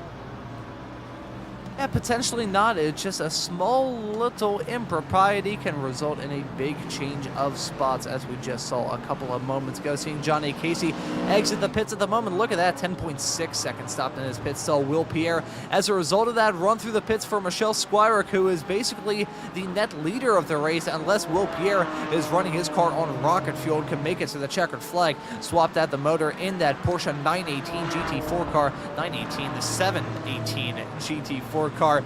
For the engine, you'd find in a Toyota Prius, and beefed up the horsepower a little bit. Not going to make it all the way to the end of this race on one single tank of gas, as Will Pierre now running down the pits, going to give the lead back to Michelle Squirick. There she is, going down that start-finish straightaway and taking the lead. So actually, no, my apologies. That is the sister car of Michelle Squirick. That was Casey Knight, who we saw heading down the start-finish straightaway a couple of moments ago. Here is Michelle Squirick.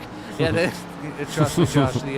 Seeing similar-looking race cars, I think we both had the same experience covering Radicals with a different broadcaster, where it felt like 98% of the cars in the field, the exact same looking paint scheme. Feels like a Groundhog Day more than anything else. Here's something intriguing, though. Will Pierre and Kyle Robertson now covered by practically nothing on pit exit in the final 6.5 minutes of this race. Yeah, and it looks like they're going to get split here potentially by a BMW. That's thinking a little better of it. No, maybe not. It looks like we are going to have a bit of a drag race here, but yeah, it definitely looks like Kyle Robertson actually picked up a little bit of time in the pit there to Will Pierre out front. And have a look at the times here, and yeah, once again, very much faster pit stop. At least stopped in the box there for Will Pierre, and definitely was able to make up quite a bit of time here, and is now really hounding the back of Will Pierre here. Yeah, getting very, very close to coming to blows, heading through the outer loop. These racers giving us a really intriguing fight to sink our teeth into come time for the checkered flag. We still got a tick under 6 minutes left to go, Josh, and a lot of stuff can happen between then and now. We still have a fight for the lead going on with Squirick and Sneddon. Those two cars a little bit farther apart than they have been over the past 30 minutes of this race. Now separated by 9.5 tenths nearly, but still very close fight. But this is the fight that we have our eyes on at the present moment. Will Pierre running in the final podium spot, but Robertson within striking distance. Two cars covered by just about nothing, heading through the braking zone into turn number 8 for one of the last times in this race. A good overtaking opportunity if you can judge it to absolute perfection, but again, you have to judge it to perfection. Otherwise, if there's a small little bit of uncertainty in your head going into that braking zone, banging through the gears and diving down the inside, that's going to end in disaster. Yeah, absolutely, Ron. And it looks like, Kyle Robertson throughout this race has actually put on a pretty good race today here. He's been a lot of things happening around him, and cars spinning in front of him and all kinds of stuff here. He's been able to make up a few positions. He's sort of been hanging out in kind of 4th or 5th sort of the whole race, if I remember correctly. I don't think he's actually made up a ton of positions here, but he's actually down a position right now. But he's there, and it looks like he's going to be there till the end, and it looks like we're probably going to have a fight between him and Will Pierre here before the end of the race. I think he was kind of one of my picks earlier, but looks like he's not quite making it up to the front of that podium yet, but I wouldn't be surprised if he's able to grab that last spot. I would not be surprised at all. Some more pit stops going on as Bray, running in the number 24 car, finds himself in 8th at the moment, finally making that run down into pit lane. There he is, exiting the pits at this present moment. So Bray in the number 24 going to be exiting out solidly inside the top 10. Still have to go back to Bowie Swen, this man behind the wheel of the 216 car. Still has that damage on the front end of that race car. Ran over Bambi earlier on, and our thoughts go out to the family of Bambi as a result of this very difficult time. But speaking of time, not a whole lot of time left for these racers to get some moves done. But one driver who's not making up some moves, but certainly making up some time, is Sneddon. Now less than half a second between himself and Squirick for the lead and the win of this race.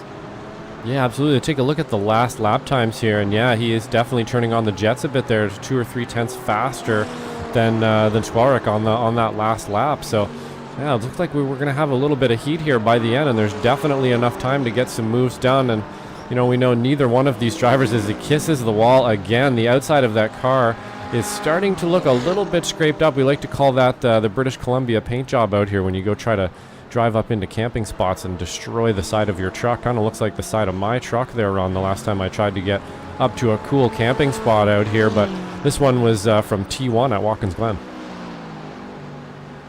Trust me, Josh, if you feel bad about the way your truck looks, you should see the cars running around the city of Philadelphia crabbing at like a 15-degree angle and going 120 miles an hour down I-95.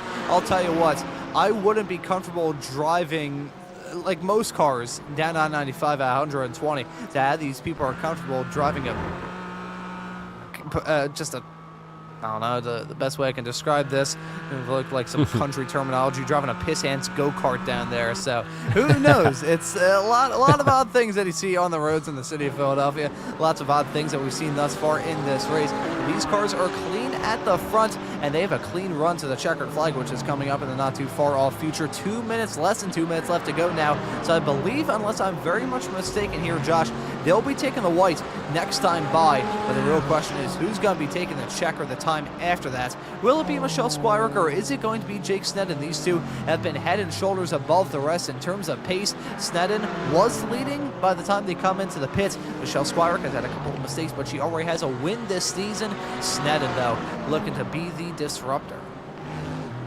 Yep, absolutely, Ron. I have a feeling it is definitely going to heat up here. We have two drivers, you know, who they're really fast. They have wide shoulders, and they can be pointy when they need to be. And I have a feeling we're going to see all of that here on the last lap or two. And really what you're trying to do at this stage here, you know, if you're out leading like Michelle is here, is you just don't want to make a mistake. Not one tiny little mistake. You want to show that driver behind you that you have command of that car and the track, and that you're not going to let him by. If you see even a tiny little mistake here, you know that Sneddon's going to just push that pedal a little harder, dive a little bit deeper into the next corner, and make something happen here. So we will see if he has the draft here, as it looks like Michelle actually got a really nice pull out of T1 there, Ron.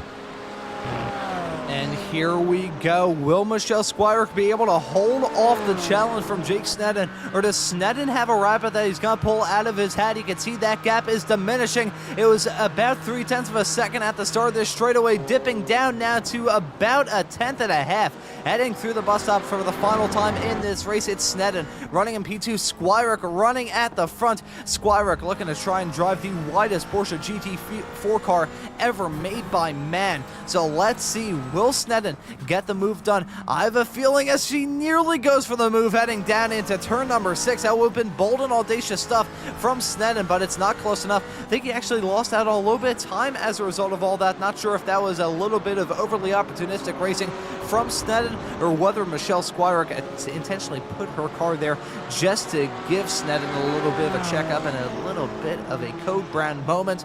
But Sneddon not closing up that gap as much as he probably would have wanted. I was going to say before that close call into turn 6 that turn 8 would have been the prime overtaking opportunity for Sneddon, but it's not going to work out as they head through turn number 9 for the last time in this race. It looks like Michelle Squires is going to be able to grab the victory unless she comes to blows. Heading through the final 2 corners, the driver who kicked this season off with a victory is going to try and continue on that form. One race number 2, my apologies, and she's going to go back-to-back winning here at the Glen. There is a checkered flag for Michelle Squires. She is your winner here from the 3rd race of group number 2 of the Ray Esports Club Racing League, taking the checkered flag in that number 75 car to become victorious here at Watkins Glen.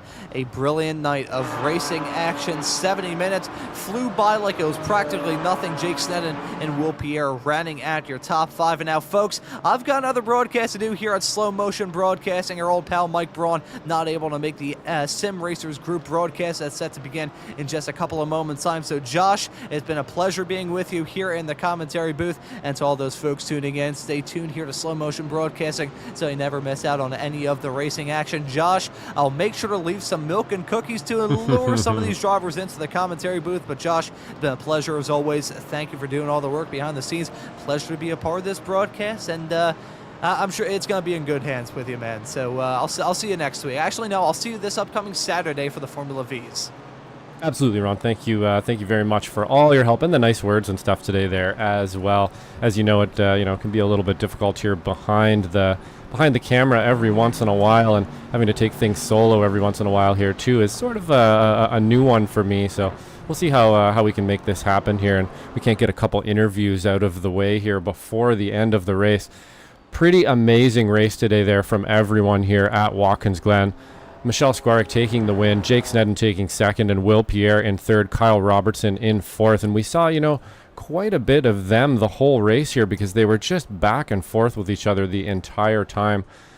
Absolutely amazing race between the three of them. And we had a bit of a spaced out race for the rest of the drivers there in the back of the field a little bit here. We're looking at Matt Thompson right now coming home in 10th place in the Mercedes.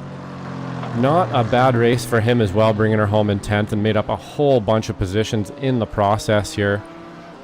And we'll just see if we can't pull somebody in from the waiting room here. I believe we have a few people showing up at the pointy end of the field here with Michelle Squarick and Jake Snedden. Hopefully we can get a word with both of them today and see kind of how things went, as well as Will Pierre, who was right up front there the whole race, and then unfortunately kind of fell through a bit of a gap there in some traffic and ended up kind of getting shuffled to the back. So see if we can't bring Michelle Squarick in here for a quick interview on today's win.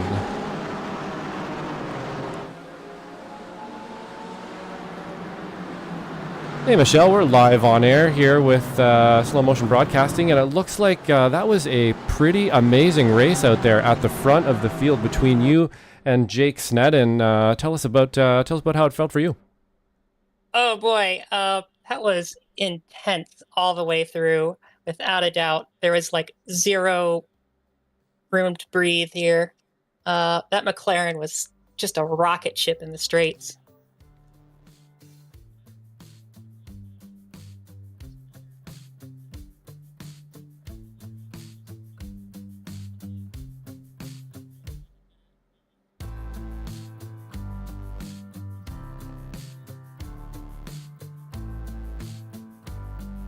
Yeah, absolutely. We were talking a little bit out there about fuel and saving fuel, and you guys really did go for a long stint there without stopping. Most of the field did, actually. Was that a strategy you kind of came into the race with, or did that just sort of happen because of basically all of the action that was happening out there? You guys were in a pretty tight pack of cars for most of that race.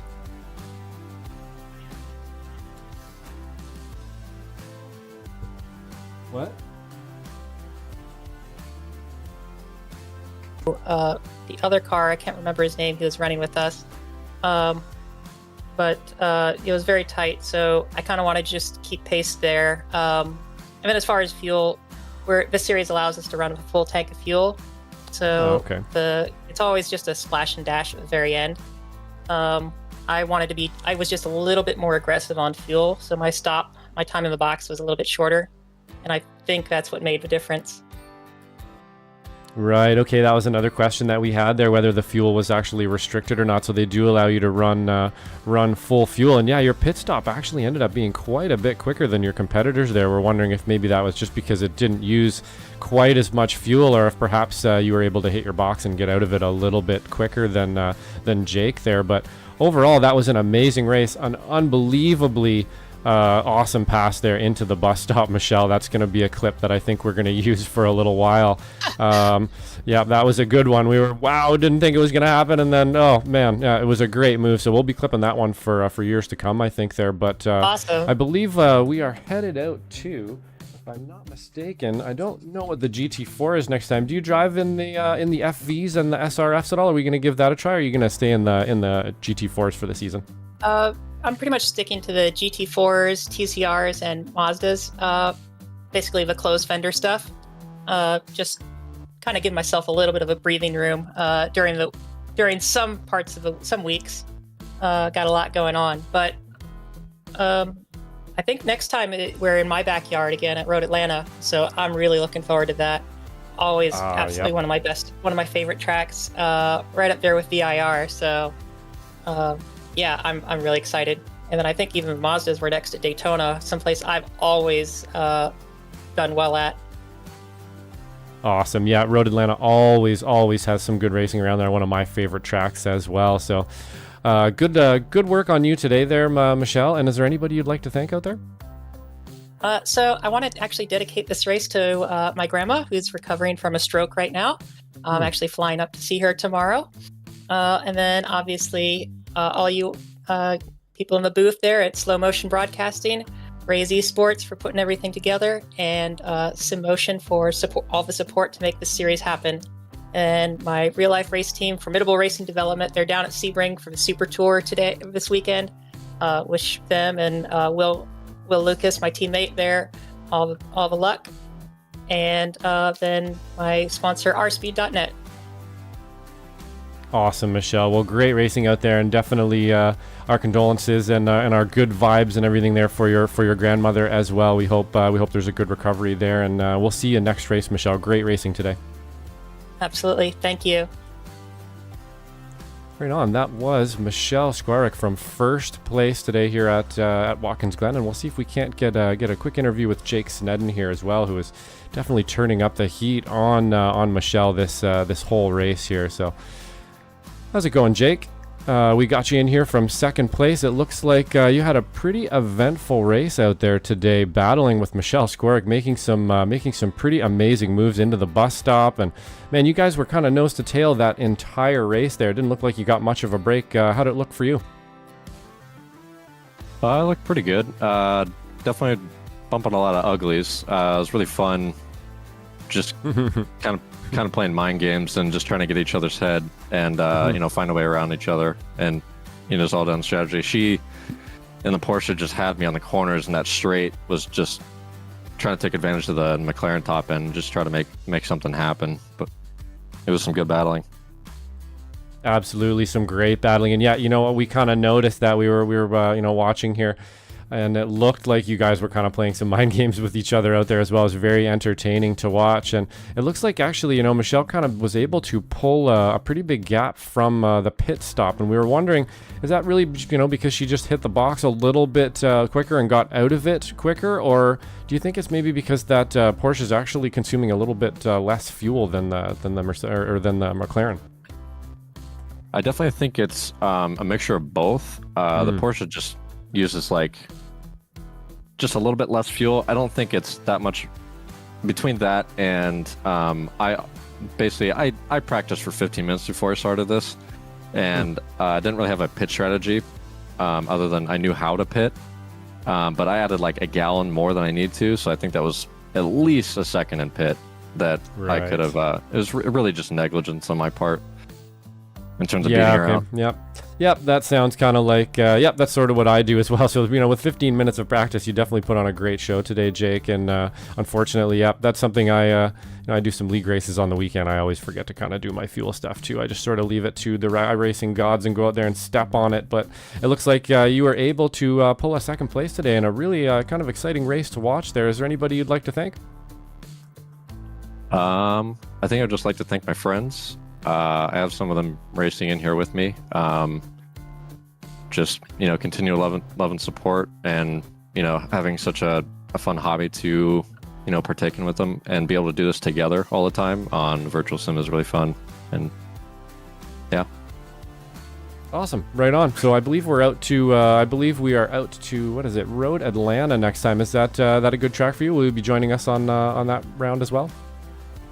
Definitely plan on it, and Road Atlanta is a very fun track, so I'd look forward to that. Excellent. Right on. Well, we'll see you at Road Atlanta, Jake, and great show today. Appreciate it.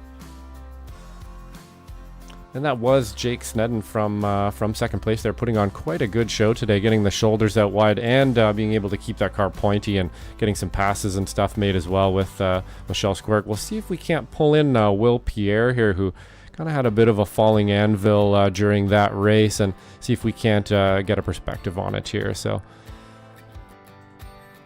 Will, you managed to pull out third place today. It looked like there was a bit of attrition out there. You had a bit of an incident or two. Tell us what it looked like for you. So I just set up my new pedals like 2 days ago. So I've been getting used to them, and today I finally felt really dialed with them. I had a lot of pace. I didn't qual super well, but I was right up on Jake and Michelle, and there was a lot of back and forth. And I'm not sure if it was my fault or not, or how much of it was my fault. But coming into the bus stop, I tried to ride Jake's bumper on the inside because Michelle was on the outside trying to make a move, and I don't think she saw me, and I ended up turning down, and I got bounced off into the side of the bus stop.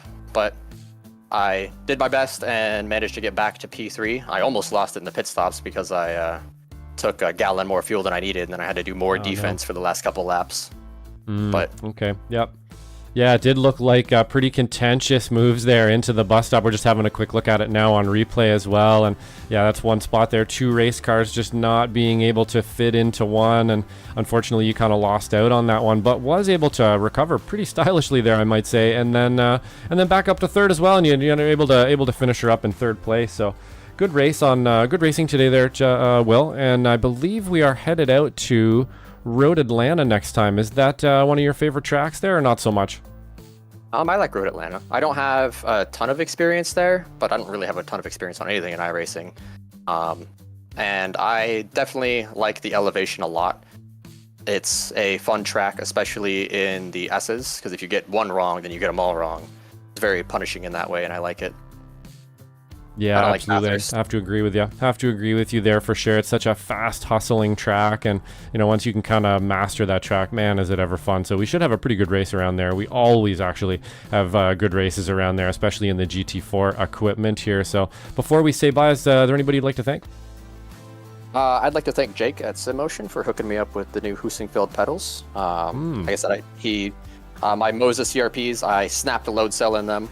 And I was getting really mad because my brakes stopped working very well, and I was getting a whole bunch of intermittent signal because obviously the load cell was physically broken. But the Husingfelds, even when the Moses were good, I've been super stoked with them. They're great, and Jake is awesome to work with. He is one of my good friends, and he will sell you things at SimMotion. Awesome. Yep, that's definitely one of the best places to go pick up your gear for sure. And those Husingfeld pedals are top of the line stuff. They feel great, and I'm sure once you have some more time with them as well, you'll get even better with those and tune them in. So great racing there today, Will, and we will see you next round at Road Atlanta. Have a good one. All right, you too. Bye-bye. Thanks. Well, that will just about do it for us here on Slow Motion Broadcasting here at Watkins Glen. I would like to thank my compatriot there, Ron, for being such a nice guy and so many nice words there towards me and the rest of our crew here at Slow Motion Broadcasting. We do actually have some stuff coming up here in the next week, if I can just have a look at my notes. So the next race we're going to have here is Okayama in the V's on January 11th. Should be a great one. That'll be me and Ron as well. And then on Sunday the 12th, we have the FFs and the SRFs. FF is headed out to Olton Park, where the SRFs are headed to Zolder. The next round here at RESCR will be in the V's and the SRFs, and that will be at Summit Point. So until then, on behalf of Ron, Maunz, and the rest of us here at Slow Motion Broadcasting and our wonderful sponsors here by SimMotion, we'd like to say thank you for watching, and we'll see you next week.